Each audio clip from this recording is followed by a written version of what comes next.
Hi friends. இப்போ ரீசெண்டாக நம்ம வீட்டுக்கு அடிக்கடி ஒரு கெஸ்ட் வந்து போயிட்டுருக்காங்க. பீகாக் தான். ஸ்டார்டிங்லலாம் கொஞ்சம் பயந்தாங்க. பட் இப்போ அழகா ஃப்ரெண்ட் ஆகிட்டு பிஸ்கெட்லாம் கொடுத்து அழகா வாங்கி சாப்பிட்டுக்கிறாங்க. வீட்டில் வெஜிடபிள்ஸ் சுத்தமாக இல்லை. சரி ஈவினிங் போல் மார்க்கெட் போயிட்டு கொஞ்சம் ஃப்ரெஷ்ஷான வெஜிடபிள்ஸ் வாங்கிட்டு, மார்கழி மாதம் அப்படின்னாலே கலர் கோலங்கள் தானே, கொஞ்சம் கலர் பொடியும் வாங்கிட்டு நேராக ஸ்மார்ட் பஜார் வந்தாச்சு. ரொம்ப நாளாகவே கொஞ்சம் கிளாஸ் வியர்ஸ்லாம் வாங்கணும்னு யோசிச்சுட்டே இருந்தேன். பட் சரியான ஆஃபர்ஸ் வந்து போடவே இல்லை. இப்போ ரிலையன்ஸில் வந்து பார்த்திங்கன்னா நியூ இயர் கிறிஸ்மஸ் ஆஃபர் வந்து போயிட்டுருக்கு. எல்லாமே பை ஒன் கெட் ஒன் ஆஃபரில் 199 120 ரூபீஸ்க்கு அவைலபிளாக இருந்துச்சு. சரி கொஞ்சம் கிளாஸ் வியர்ஸும் வாங்கிட்டு நேராக வீட்டுக்கு வந்தாச்சு. ஷாப்பிங் பண்ணுறத விட ஒரு பெரிய வேலை என்னென்னு கேட்டிங்கன்னா, வாங்கிட்டு வந்த திங்ஸை ஆர்கனைஸ் பண்ணி வைக்கிறது தான். எனக்கு எப்போவுமே வாங்கிட்டு வந்த திங்ஸை உடனே ஆர்கனைஸ் பண்ணி வச்சா தான் கொஞ்சம் ரிலாக்ஸ்டாக சாட்டிஸ்ஃபைடாக இருக்கிற மாதிரி இருக்கும். இந்த கிளாஸ் வியர்ஸ் எல்லாம் தான் நான் வாங்கிட்டு வந்திருந்தேன்.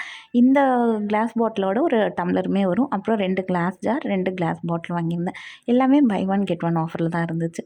வாங்கிட்டு வந்த திங்ஸ்லாம் ஆர்கனைஸ் பண்ணிட்டு நைட் டின்னருக்கு பூரி அண்ட் ஆலு மட்டர் கறியோடு முடிச்சாச்சு.